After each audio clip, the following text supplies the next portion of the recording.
बिस्मिल्लाहिर्रहमानिर्रहीम। अस्सलाम वालेकुम व्यूवर्स, दी सेहत चैनल में आप सबको वेलकम। मैं हूं अदील मंसूर।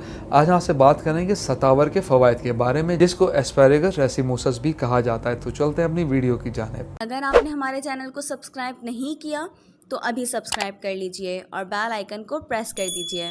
व्यूवर्स, सतावर एक कुदरती सप्लीमेंट भी है जो कई बीमारियों के इलाज के लिए इस्तेमाल किया जाता है। सतावर लकड़ी की तरह होती है और ये पहाड़ पर पैदा होती है जहाँ पर बारिश होती है। इसका पाउडर आयुर्वेदा की कुदरती इलाज में रिवायती तौर पर बहुत ज़मानों से इस्तेमाल हो रहा है, बल्कि यूँ कहिए हिंदुस्तान में 3000 साल पहले इसका इस्तेमाल शुरू हुआ। जापानियों में इसका इस्तेमाल कद बढ़ाने के लिए भी होता है। इससे एडेप्टोजेनिक जड़ी बूटी के नाम से जाना जाता है, जिसके बारे में कहा जाता है ये आपकी जिस्मानी और जहनी तनाव से निपटने के लिए बेहतरीन है। ये बॉडी से डिहाइड्रेशन दूर करती है, तवील अरसे तक बीमार रहने के बाद रह जाने वाली कमजोरियों को दूर करती है। तो आइए इसके मजीद फ़वाइद के बारे में बात करते हैं।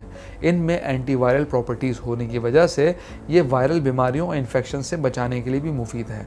सतावर मैदे के अल्सर का इलाज करती है, इससे मजीद बढ़ने से रोकती है और इसका इस्तेमाल बाकायदगी से किया जाए तो ये मैदे के मसाइल को हल करने में मदद देती है। व्यूअर्स, वीडियो में आगे बढ़ने से पहले मैं आपको रिमाइंड कराता चलूँ, अगर आप पढ़ने के शौकीन हैं तो मॉलेज हेल्थ मैगजीन को आज ही सब्सक्राइब करवाइए।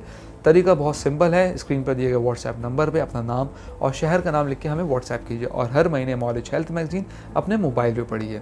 व्यूअर्स, अब बात करते हैं यूरिन इन्फेक्शन की।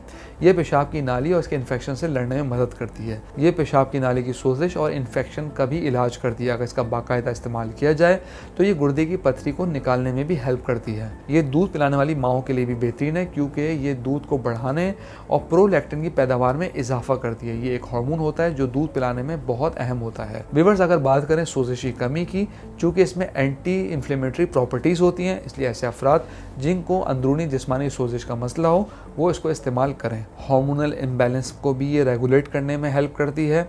किसी को ओवेरियन सिंड्रोम हो या पीसीओएस का मसला हो और इनफर्टिलिटी का इश्यू हो तो उसमें भी ये अच्छा काम देती है।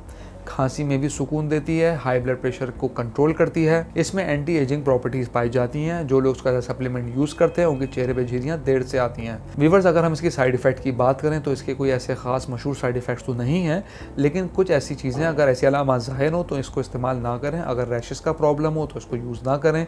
दिल की धड़कन बेतरतीब हो, आंखों में जलन हो, कोई स्किन एलर्जी हो, इससे नींद आए, सर चकराए, सांस लेने में दुश्वारी का सामना हो तो इसको इस्तेमाल ना करें, क्योंकि ये ब्लड शुगर को भी लो करती है। इसलिए लो ब्लड शुगर के हामिल अफराद इसका इस्तेमाल ना करें। दूध पिलाने वाली माएँ और प्रेग्नेंट खवातीन इसका इस्तेमाल एतदाल में करें, बहुत ज़्यादा यूज़ ना करें। व्यूअर्स, सतावर या शतावरी का इस्तेमाल का तरीका बहुत सिंपल है। इसका आधा चमचा पिसा हुआ पाउडर या 1/4 चमचा भी आप ले सकते हैं।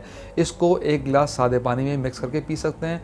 ये मीठा भी होता है और थोड़ा सा कड़वा भी हो सकता है, तो इसका इस तरह इस्तेमाल कर सकते हैं और उसको स्मूदीज़ वगैरह किसी भी जूस में मिक्स करके आप ले सकते हैं।